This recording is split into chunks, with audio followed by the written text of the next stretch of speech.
ঈদ মানেই আনন্দ, ঈদ মানেই ঘরে ফেরা।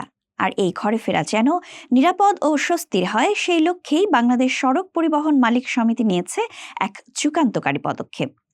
ঈদ যাত্রার আগেই দেশের সব দূরপাল্লার বাসে সিসি ক্যামেরা স্থাপন বাধ্যতামূলক করা হয়েছে। গত ২৪ মে শনিবার কেন্দ্রীয় মালিক সমিতির মহাসচিব মোহাম্মদ সাইফুল আলম স্বাক্ষরিত এক চিঠিতে এই নির্দেশনা জারি করা হয়েছে। এই সিদ্ধান্তের মূল উদ্দেশ্য বাসে ডাকাতি, ছিনতাই, বিশেষ করে নারী যাত্রীদের হয়রানি বন্ধ করা এবং অতিরিক্ত গতির কারণে ঘটে যাওয়া দুর্ঘটনা কমানো। আপনারা হয়তো জানেন, সম্প্রতি দূরপাল্লার বাসে যাত্রীদের সাথে অনাকাঙ্ক্ষিত ঘটনা যেমন ডাকাতি, ছিনতাই এবং নারী যাত্রীদের প্রতি দুর্ব্যবহারের ঘটনা আশঙ্কাজনক হারে বেড়েছিল।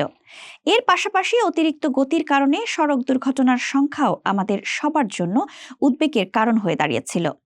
এই বিষয়গুলো নিয়ে গত ৮ এপ্রিল বাংলাদেশ সড়ক পরিবহন কর্তৃপক্ষ বা বিআরটিএ মালিক সমিতিকে প্রয়োজনীয় ব্যবস্থা নেওয়ার জন্য চিঠি দিয়েছিল। সরকারের পক্ষ থেকেও এই বিষয়ে কঠোর নির্দেশনা দেওয়া হয়েছিল। নির্দেশনায় স্পষ্ট করে বলা হয়েছে, আগামী ১ জুনের মধ্যে প্রতিটি দূরপাল্লার বাসে সিসি ক্যামেরা এবং গতি নিয়ন্ত্রণ যন্ত্র বা স্পিড গভর্নর স্থাপন সম্পন্ন করতে হবে।